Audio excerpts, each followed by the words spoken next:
Jean, bonjour, content de te retrouver. Jean, aujourd'hui, on va parler du fût de chêne neuf. Pourquoi le chêne neuf est un sujet aujourd'hui dans le vin depuis une dizaine d'années? Parce qu'on s'est rendu compte que le chêne était le bois le plus approprié pour la conservation et pour l'élevage des vins en France et dans le monde maintenant.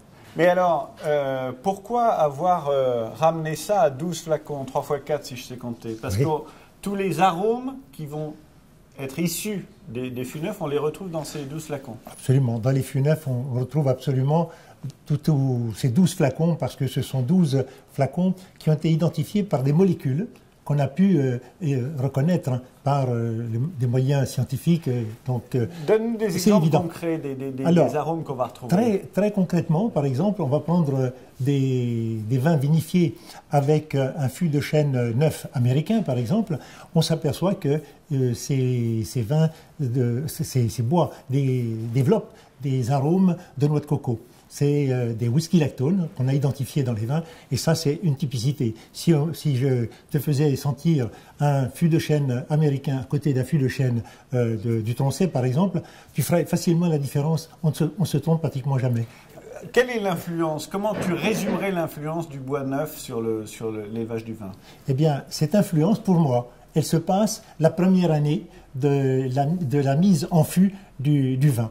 Donc, je dis bien la première année, sur un an et demi, puisque c'est, en gros maximum, c'est ce qu'on donne. Parfois, certains vignerons s'amusent à aller un petit peu plus loin, mais disons que la moyenne sur des grands vins, c'est 1 an et demi. Et à ce moment-là, on peut dire que dans cette année et demie, le vin va récupérer le maximum des arômes qui viennent de la nature même de ce fût de chêne neuf, qui libère des arômes très intéressants, très complémentaires et supportent les arômes naturels du cépage. Mais Jean, c'est nouveau parce qu'avant, dans toutes les grandes propriétés, on ne prenait pas que du bois neuf. Hein. On avait un tiers de fût neuf, un tiers de l'année précédente et un tiers il y a 2 ans avant de sortir les fûts.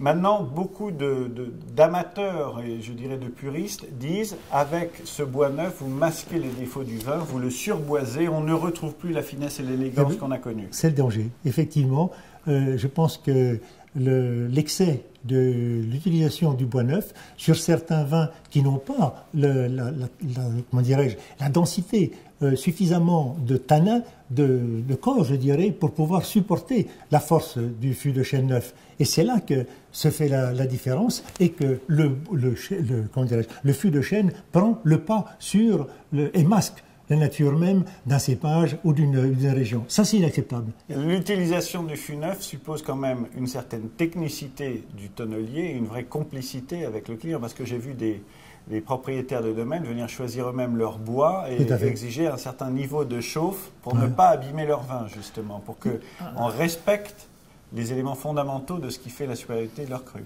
Alors, il y a trois artisans, je dirais, importants dans cette notion de fût de chêne neuf. Je dirais que c'est ceux qui élèvent dans la forêt, qui suivent les futaies. Ça, c'est le travail des forestiers. Le second, c'est celui du tonnelier qui va aller choisir ses mérins et qui va aller choisir ses régions, que ce soit les Vosges, que ce soit le Tronchet, que ce soit Limousin. Chacun a ses fournisseurs particuliers et ils font tout cela en fonction aussi de ses connaissances. Donc après ces 2 personnages qui interviennent, le troisième, c'est le vigneron qui va les choisir. Oui, mais c'est vrai que le bois joue un rôle très important sur l'élevage du vin, et c'est pour ça que ce coffret est très utile pour comprendre l'alchimie entre les deux. Voilà, et ça n'est pas. Voilà, merci beaucoup.